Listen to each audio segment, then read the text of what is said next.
What is humanity's greatest delusion? Control.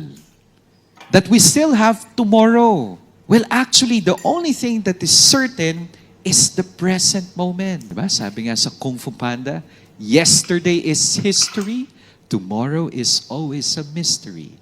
Today is a gift, that is why you call it present. The only thing that is certain is the present moment. Wala pa yung bukas. Lalong wala na yung kahapon. Yung ngayon pa lang. Is it really one more day or one day less? Are we living life to the fullest? Diba? Gusto ko nga yung acronym na LIFE eh. L-I-F-E. What does that mean? Live it fully every day. Smile more. S-M-I-L-E.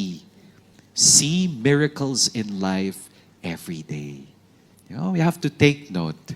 You know, kung ano yung dapat mong gawin, gawin mo na. Sabihin mo, I love you. I'm sorry. Thank you. I appreciate you.